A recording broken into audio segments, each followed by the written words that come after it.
Maverick traders. It's Monday. Joe with you here on December 19th. Let's get into a market roundup. I've got my 2 cents. It is my opinion. Take responsibility for the outcome. Make sure you follow your own trading plan. Let's get into a market analysis as this bearish move continues. But let's get into what's going on so far. So the Dow, the S&P, the NASDAQ all lower. Dow's down about 0.5%. NASDAQ is down 1.5%. The SPX cuts the difference at about 1%. Russell just over 1%. Oil had a pretty good bounce. I think it's continuing to move off of that bottom. And gold is pretty much flat. Now the advanced decline line, 75 decliners, 21% advancers with 4% pretty much going nowhere. That's to be expected with a continuation from last week's sell-off. Now that didn't change much on the above below the 50-day moving average, as we were about 60-40. Now we're about 58-42. So it hasn't changed much. All right, what's there to read? Not much more to read into than what we had last week. The CPI showed signs of slowing, but the Fed remained hawkish. CPI came in, the market said, whoa, hey, it's slowing down. We gapped up. Then we immediately started to sell off. The Fed says, guess what? We're going to keep pace. And their target remains just above the 5%. I think it was 5.152%. I think the markets were pricing in something lower than that. But I have seen other members of the Fed seeing 6% as a target rate. So it's caused a lot of turmoil. Interesting that this turmoil has happened so late in the year. So let's take a look at the SPY. This chart is almost obvious. In fact, before I start to draw on this chart, let's just go ahead and take a look at the weekly chart, because this is something Corey mentioned over the last few weeks. This is a beautiful, structural, exact, technically perfect bear rally up to resistance, and it's absolutely been confirmed to the downside. So if you're to go into coma for the next 2 weeks, or 2-3 months, please do something bearish and then wake up and be pleasantly surprised. Darren May mentioned this last week as well on the weekly update. In fact, one thing I'll also echo is that volatility index did not participate in this move lower. It hasn't yet. Head scratcher, right? Well, let's get back to it. Long story short, sure, big gap up just above a level, big volume, and this failed. I used to call this dark cloud cover until I just finished a class on dark cloud cover, folks, and that is not dark cloud cover. That is an absolute capitulation failure of a candle, which is a little bit more strong to the downside, and you guys can see that it had followed suit. So where do we go from here? Well, we got to look to the downside. We got to start to look at support levels. I see something here at 370. I see something right around that 380 level where it's at. And if these markets can't turn at these levels, I don't see any sort of corrective action going into the end of the year. This might just be a sell-off that started, in my opinion, and of course you guys have heard me over the last couple of Wednesdays, a couple of weeks too early. This is something I would expect at the beginning of the year. That's why we don't trade our opinion. We trade the markets. Let's go to the Qs. The Qs is doing the exact same thing.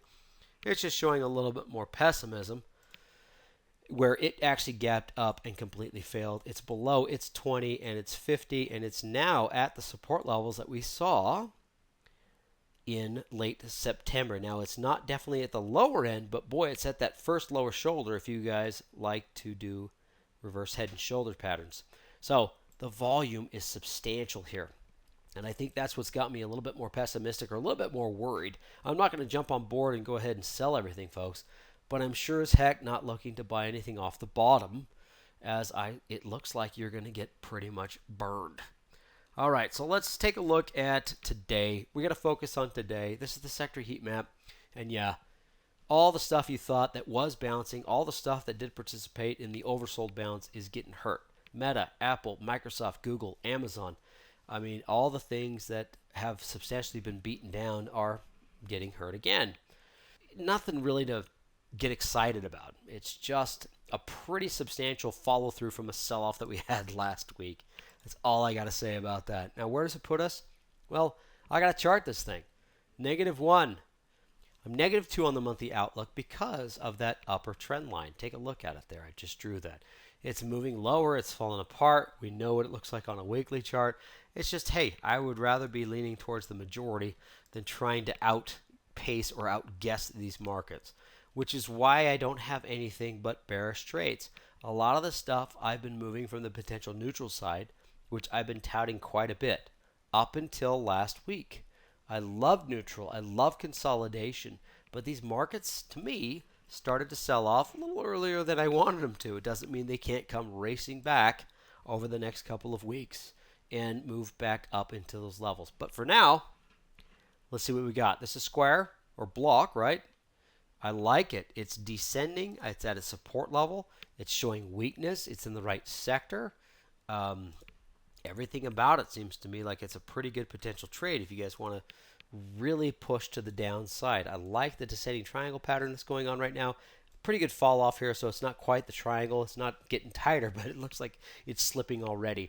So a good break below 60. You got your first target here around 55.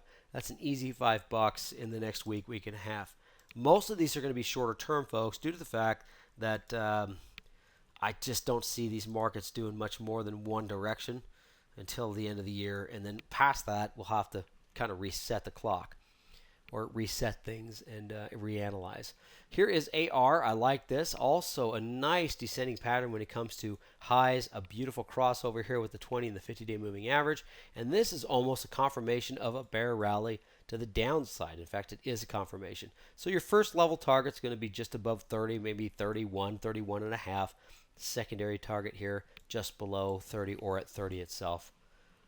So I'm not really shooting for the moon here. I'm just trying to see, hey, if there's a couple of trades I can make to the downside, if these markets are going to continue to be weak, these might be a couple of good places to look. All right, so here is Toast Inc., and it also has a declining or a descending triangle pattern. But what I love about this, and I do wish it had more volume with it, but check this out. Gap up, traded right back down, and that's an absolute pivot point at $20. So you can almost erase this whole candle, and this becomes a bear rally about 20, and it's moving lower. I'm really interested to see in the next couple of days if this does bounce, if the markets in general move higher or bounce off of support. But past that, I mean, my personal outlook, folks, I'm not trading. I'm not going to be too active over the next couple of weeks, but it will be fun to see how we end up for the year. So capitulation pattern in the markets, an absolute capitulation pattern, gapped up, big volume, fell apart. We had no participation in the VIX, which I'm going to tell you, folks, I've been doing this for 20 years, and it's new to me. That is new to me. A move that fails like that with an event like that, it's the first time I have not seen the volatility index participate. Doesn't mean it will or won't, excuse me, but it sure didn't in that first initial move to the downside. Fed remains hawkish. Markets didn't like it. How hawkish are they? Well, we'll see. Some of those numbers are definitely slowing. Definitely slowing. Manufacturing dropped. Retail sales dropped. All the things that I've been talking about in the shorter term are definitely going south. So, is the Fed being too aggressive? Should they start to lighten up now that these numbers are showing signs of slowing? Well, once again, that is your argument. You guys can have fun with that. I'm not going to deal with it. So, the Fed is leaning on a strong jobs market, which has been very solid. Even in light of what's been going on most recently, jobs have been very steady, if not inclining. So, or increasing, excuse me. So, we'll see if that can continue through the end of the year. Earnings reports, we're well past it, folks. We're at the end of the year. We've only got about 2 weeks of trading. So if just double check if you're going to trade anything, just to make sure that you're free and clear. All right, folks, thanks for joining me, and we'll talk to you next time. Bye, everyone.